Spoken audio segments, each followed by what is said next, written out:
પરમ પૂજ્ય Shri Ravishankar Maharaj charitable trust કવાસ દ્વારા 65 વર્ષથી વધુ વયના 55 વૃદ્ધ સિનિયર સિટીઝન માટે નિઃશુલ્ક ધાર્મિક યાત્રાનું આયોજન કરવામાં આવ્યું હતું।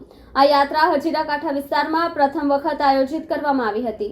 પરમ પૂજ્ય શ્રી રવિશંકર મહારાજ ચેરિટેબલ ટ્રસ્ટ કવાસ દ્વારા આજરોજ 65 વર્ષના વયવૃદ્ધ સિનિયર સિટીઝનને 55 યાત્રીઓ ચેરિટેબલ ટ્રસ્ટ દ્વારા અંબાજી, ખેડબ્રહ્મા, ડાકોર દર્શન કરવા નિઃશુલ્ક મફત યાત્રા પરમ પૂજ્ય શ્રી રવિશંકર મહારાજ ચેરિટેબલ ટ્રસ્ટના પ્રમુખ 84 તાલુકા પંચાયત સભ્ય આસ્તિકભાઈ પટેલ દ્વારા સ્લીપર બસમાં 2 ટાઈમ જમવા અને નાસ્તાની વ્યવસ્થા સાથે આયોજન કરી હજીરા કાંઠા વિસ્તારમાં પ્રથમવાર ધાર્મિક યાત્રાનું આયોજન કરવામાં આવ્યું હતું।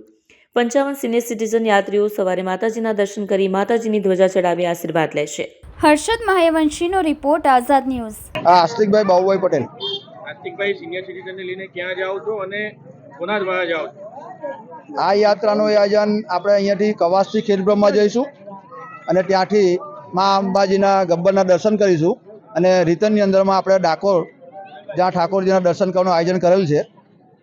આ યાત્રાનો મુખ્ય ઉદ્દેશ્ય આપણે આપણા ગામના જે સિનિયર સિટીઝનો છે અને શ્રી રવિશંકર મહારાજ ચેરિટેબલ ટ્રસ્ટ, જે રવિશંકર મહારાજના 2001ની અંદરમાં જે સ્થાપના અને હવે 25 વર્ષ થવાના હોય એ અનુસંધાન પણ ખરું, તેમજ એ યાત્રામાં રવિશંકર મહારાજના જે વિચારો હતા કે આપણે જાતે ઘસાય અને ઉજળા થઈએ અને બીજાને પણ ખપમાં આવીએ, એવા મુખ્ય ઉદ્દેશો, એમના મુખ્ય જીવન મંત્રો રવિશંકર મહારાજના ટ્રસ્ટના પ્રમુખશ્રી તરીકે અને રાજકીય ક્ષેત્રે તાલુકા પંચાયતના સદસ્ય તરીકે પણ જાહેર જીવનની અંદરમાં 25 વર્ષથી જે ક્ષેત્રમાં સેવા બજાવું છું, તો એ ક્ષેત્રની અંદરમાં એક ધાર્મિક કાર્યનું ક્ષેત્ર પણ કાર્ય કરવાની એક પ્રેરણા મને મળી। એ માતાજીની કૃપાથી આ યાત્રા તમામ દાતાશ્રીઓના દાનના એકત્ર કરીને કરવામાં આવેલ છે। ટ્રસ્ટ તરફથી પણ કોઈ ખર્ચ કે કરવામાં આવેલ નથી।